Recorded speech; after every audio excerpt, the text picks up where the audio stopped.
that your quarterback's re-signed, coming back to play with you next year. When did you learn about Drake's decision, and what was your reaction to the news? It's exciting, I think, and we got a few congratulations texts and things like that when the news came out. So it's a new age college football when your redshirt freshman quarterback decides to come back. So it's pretty exciting. I never had any doubts about him. He's been fantastic throughout the whole process since the day he stepped foot on campus, and understanding what the plan is and what we want to get out of him and what he wants this program to look like. 36 games into his career, however many it is, and so I think it's exciting times for Gopher football. It's exciting times for Drake and his family. What are the biggest areas you want to push him going into the offseason and kind of just changing the offense and evolving the offense around him? Yeah, we look at all the time, him and I talk about, and he kind of understood after we got through that Michigan State game what I really meant by the grind that is the Big Ten, the grind that is a 12-game season. And what you hope is that now you have these 13 games that he's going to play in of experience, and then you go into next year and you hope that he takes an even bigger jump. And you hope you saw with the glimpses of greatness that he had, those happen all the time. And he doesn't have he doesn't have a lull on a drive. He doesn't have a throw that he wishes he had back, because as you play at the quarterback position, you see these guys, whether it's in college, whether it's in the NFL, make that jump in the second year, third year. When they're in their NFL career, they make that big jump. Like a guy that we watch all the time is Jared Goff. And you look at his career and how he was as a rookie, and then how he went through his time with the Rams and how he made that big jump. Then he went to Detroit, had the first year in that new system, and then he struggled his first year, and then he took that big jump the second year. And that's what we always talk about within the quarterback room, is that it's a process within how many games you play. You look at Max from the year before. Started out slow at the beginning of the season and then caught his stride. He had less time. Drake is I hope we see in the future just that next step that he has, where he's able not only to manage the offense, but able to potentially take over games as his career goes on. What did you see in him coming out of the Iowa game, which obviously was maybe the biggest struggle freshman moment for him? What did you see in him and how he bounced back after Michigan? I have communication with him in game. I was the most I had communication with him, just because when you go through those moments as a young player, that's when we earn our money. That's when the people don't see is the conversations you're having when you throw your second pick, then you throw your third pick, then you go 3 and out again, and those are the conversations that you kind of try to shed light on, where it's like, dude, I told you were going to go through this at some point, and we're right in the middle of it. It's 8 minutes ago in the second quarter. You're in it. And you gotta get through it. We gotta push through it together. And sometimes it's on national television, and it's against your biggest rival. And so he learned a ton from that, and I think it helped him a ton in the Michigan State game. The Michigan State game was when him and I have talked so candidly about that game. That's the game where we felt like we struggled the most at the quarterback position, and how he persevered through that, how he started slow, missed some throws, and then when the organization needed the kid the most, he came through. That's what I think when you look at 12 games of data on Drake Lindsey, and I think that his teammates, the coaching staff, the fan base, everybody can be proud of him for, is when people needed him the most, he performed.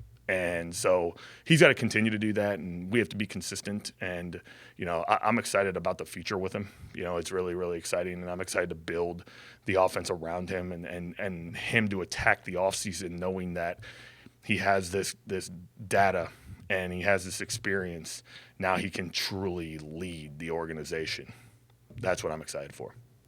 Spence Nowinski really mixes things up in the back end as an active defense. What stood out while watching them on film? Yeah, they highlight their defensive player strengths really well. He's an experienced defensive coordinator. Know a lot about him. just from the people on our staff that have had interactions with him, worked with him, and things along those lines. And I think it's been really, really beneficial to be able to study him as much, because if you were attempting to get ready for him in a period of time where it's, you know, you have the 3 days, 4 days to get ready for him in a game, it would be a challenge. They present a lot of issues. 6 is really, really good. I think he was the player of the year in the conference. I mean, he's very, very talented. Makes all the checks. Like, you can tell he's just in charge. When things get miscommunicated or screwed up pre-snap with their defense, like, you can see him communicate to everybody and get everybody aligned. One is a problem. He's a very good pass rusher. He gets off on the ball. He uses his hands really well. He's electric with his feet. Like, he's a problem. Like, you can tell within that conference, teams had the game plan around him, and you have to be aware of him in all passing situations. They're going to play a 4-down team. They're going to play a 4-down front. They're going to be multiple in their coverages. With what they want to do, they can mix in 1 high, they can mix in 2 high, they can twist the front, they can move the front, do different things along those lines, and I think they present those problems because you have to see what they look like in the coverage in the secondary structure, adjust based off of that within the run game, within the pass game. You have a multiplicity of kills and alerts to be able to get you into certain things based off what they're doing, but that's every week. You know, I think that's what you're always looking for within a defense. How can you attack them, and what do you need to look at what are their strengths, and how can you not let them highlight it? That's what I look for. PJ was up here talking about how Garrett, and Marcus have spent the last month negotiating with players and their agents. And you, as the offensive coordinator, do you kind of get to oversee it from 30,000 feet to try and see who's coming back, and then how you attack it in the portal? Or what's your view as the offensive coordinator on how college football continues to change in that regard? When the players are out there, we're going to put them in a spot to make plays. That's their job, and I know Coach Fleck does a great job of managing the roster and the whole personnel department. Is it easier to evaluate it from the standpoint, if they say to you, hey, there's a quarterback in the portal, is that a lot easier to look at tape of him and say he can play here versus looking at a high school kid? I mean, is that become easier that way because you go, he did it against competition? I think it's all relative. I look at it because you don't really know how they're getting coached either, and I think you have to look at some places they come from, maybe situations that aren't great from a coaching perspective. Maybe there are some situations they come from a really good coaching situation, just something happened where it just didn't click. You look at all those things. The portal can be tricky because there's so many different things you have to balance, and at the end of the day, what we want, whether it's a high school player or a portal guy, we want guys that fit. Coach talks about always selecting, and we want to be able to select those guys that we want in the portal, select those guys in the high school ranks, as opposed to just recruit them. And but I think it does, like, you look at, okay, if you're watching a guy in the portal that played in the SEC, obviously that talent is pretty good. You're watching a guy in the portal that's in the Big Ten, that's pretty good talent. You're watching a guy maybe at FCS, it's kind of relative. You have to look at it, okay, how can this guy fit within what we need to do? And maybe, okay, what are his measurables? What's his speed? Like, we might have to go back into, if he's a third-year college player, like, what were his track times? What was his shot put if he did track? Things like that, whether he's a lineman. Things along those lines where you have to do your digging. And you have to make quick, fast decisions on that type of stuff, because that level of recruiting in the portal moves quickly. What type of challenge is it with the receiving room that might be a little bit thin come bowl game?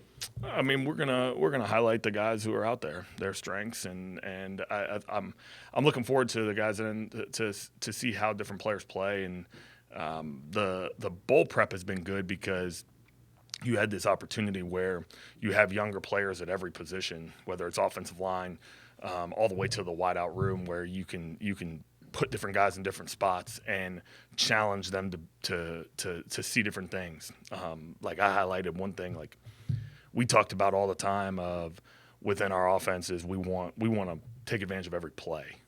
And there was a unit meeting we had where it was a young guy practice, and it was Brett Carroll and Kavion Lee on the offensive line. And they're not used to hearing their name in a unit meeting, because you go through things and you go through with the older guys where you're coaching those guys up. You're coaching up Greg Johnson, Ashton Beers, those guys, and they're kind of in the background of it. And then I think it's beneficial for those guys to feel that and say, okay, all right, we want to take advantage of this play. So we have their play up there where, okay, they did something really well on the play before, and then, okay, then we're critiquing them and coaching them on the next play. And I think that's beneficial in this time of the year because bowl prep, you're transitioning from these young guys working and getting back infiltrated into the offense where there's really no pressure on them right then. Spring ball is totally different. Because spring ball, you're trying to set up that job to win in training camp. You're trying to mold the offense and to develop the offense. But in the bowl prep, like we're solely working on getting those young guys better. And then it turns out, okay, that guy really had 3 to 4 really good practices early in bowl prep. How can we use him in the bowl game so that he can get that experience? Jacob Simpson is a guy we used last year against Virginia Tech where he got his feet wet a little bit in the game. Now, he didn't play much this year, but it's all a process on how we're going to be able to use those young guys and develop those guys because your question about the portal, we still want to develop within the high school ranks and we want to develop within our program. And that's what the team is. And so I think these practices are so critical, and Coach Fleck always says that to us as a staff of how important that is to make sure that these young guys are continuing to grow and continuing to develop. It's a long-winded answer, but I really value the fact that we can get some of these young O-linemen in, young tight ends and young backs. All that work is going to pay off for them, whether it's 3 games from now, 12 games from now, it's going to pay off for them. Yeah, I did. What throws from Drake this year stand out about kind of where you think the level can be with him? Which ones in particular were the ones that kind of really popped for you? The 78-yard post against Rutgers, that was a huge one. The second touchdown pass in that game to Lemecki we ran like a little guard pull play action crossing route by the tight end, and Lemecki was the post. The funny thing on that is I can tell you how many times I've said to Drake to throw the post on that. 0. And he saw the grass and threw it. You know, it's that type of throw. The 2-minute throw against Michigan State, the 4 verts to Lemecki. That one was a big one because that was one of those ones I've told you before how I look at the 2-minute drill, and I usually don't look at it till the morning of. That was, I think, right before we went out for warm-ups, I said, hey, 4 verts is in the 2-minute. If you get 4 verts, the safety's going to pedal. You know, that's what he's going to do in 2-minute. And he pedaled. He saw it. He actually bobbled the snap, regained it, and threw it on time. You know, and then there's throws like you want to have back. Like, it's all these things in your head. Like, I've had a chance to that first week when we didn't have our opponent. Like, I looked at a ton of tape and reflected on a number of different things. And, you know, he had a number of throws where it's just really, really nice. The sideline out to Lemecki in the Northwestern game. I mean, I can't remember where it was. I think it was like 3rd and 8. We were going to our fans in the right end zone if you're in the press box. And, I mean, he let the ball go before Lemecki hit his break point. I mean, it's a ridiculous throw. Like, you can't teach it. And so it's those types of throws. The post he threw to Javon for the touchdown right before the half. You know, that's a January install of that play. You don't call that play to throw the deep option. You call it to work the individual cuts or down to your check down. It's a 7-man pro that can turn into 5-man pro. You do that to throw that outside individual route to attack the corners. Well, he saw split safeties pedaled. Javon ended up running the post. He threw it before Javon was looking. Javon made a great catch. You know, so it's those types of throws where you just reflect on, and you want to continue to build off of it. You want to continue to let him know, okay, you can make any throw. Now we just got to make it so that's always happening. I want him to always go out there and be feared, and that's what our goal is. That's what we want him to be able to do. And like I said, to start this thing off with, I want him to lead the entire organization and be the quarterback that everyone in the organization wants him to be. All right. Thanks, Coach. Thanks, guys. Everybody? When you look at New Mexico on tape, what stands out? Yeah, there are multiple offense, a lot of different things to create with motions and getting your eyes in different places. They want to run the ball. They have RPOs off of that. The play action game matches up with their run action as well. Quarterback is very good. Number two at just being a true command quarterback, gets them in the right checks. 13 comes into the game at quarterback and can run and has showed to be dangerous, on the perimeter and things like that with quarterback design run. So you always got to, have something, for that. Receiver-wise, number 6 is a very good player, can take the top off the defense. We know him from other places as well. O-line, extremely athletic. Running backs, explosive, have taken multiple, 30, 40-plus runs. And the tight end is a fantastic player, number 7. When you look at your defensive line room projecting into the future, depending upon what Anthony decides, you could be losing 2,000 snaps that played there this year going into next year. So how would you evaluate your internal options and then how you guys plan to approach the portal? Yeah, right now our focus is on the bowl game, right, and being 1-0 in the bowl game. Obviously you're always working, towards the future as well, especially in bowl prep, getting younger guys snaps, getting guys that were, some guys that were on the scout team are getting more snaps right now too, getting them in the game plan, getting them in meetings, things like that are going to be huge extra practices for those guys. And then, obviously after the season, then we'll evaluate from there. But our focus right now is winning the football game. How do you evaluate Coy's year this season? Yeah, I think he got better as the year went on. I think a lot of people, when they look at, Coy from his freshman year to his sophomore year, right? Everybody wants to talk about the interceptions or, hey, you had 5 in your first year and 1. What happened? That's a drop-off year. It's like, I don't necessarily see it that way. As when people know that there's a dangerous guy back there, they usually, stay away from him with the ball. There's also some situations that, Hail Mary situations and things that he had last year weren't a situation this year. I think his tackling got better as the year went on. He finishes with whatever it was, 80, 75, 80 tackles, which, I think that continued to improve. But I thought that, you look back at the Cal game where he had a really, really hard game, right? And then you see the growth and the progress that he continued to have. I'm really proud at the resilience he has and just to see him continue to get better and excited, obviously, for the future. When you enter the off-season, what are some of the things that you look at to evaluate and improve as you kind of turn the page into a new year?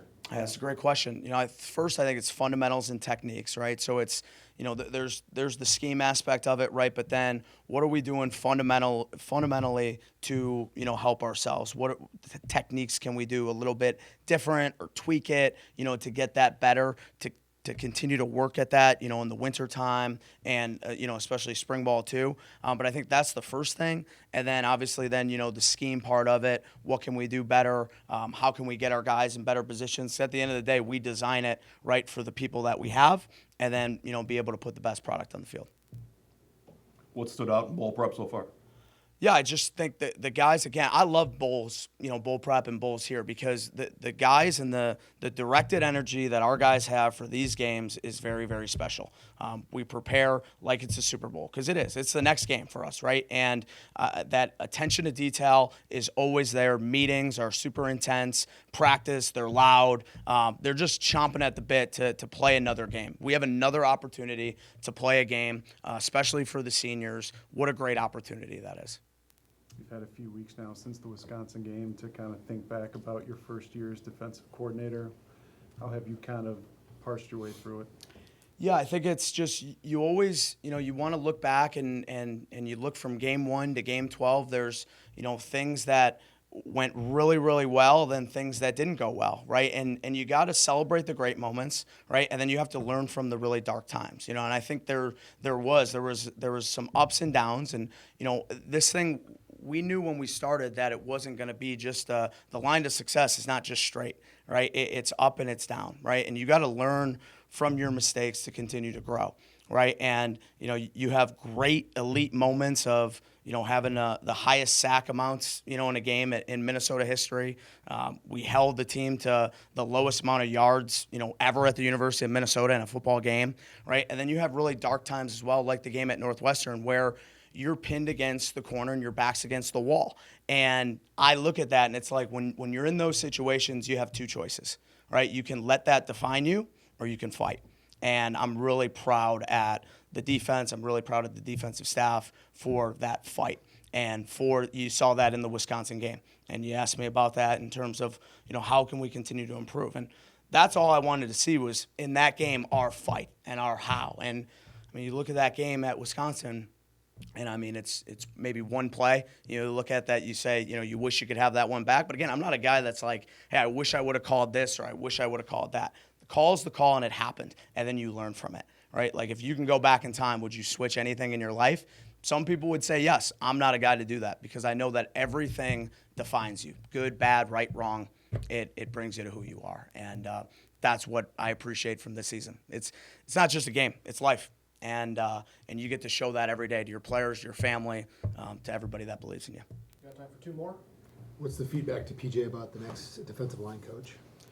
Yeah, again, our focus right now is to win the football game, right? So really our directed energy is to that. I'll keep, Coach Fleck, can answer that in more detail, but we're really focused right now on winning the football game.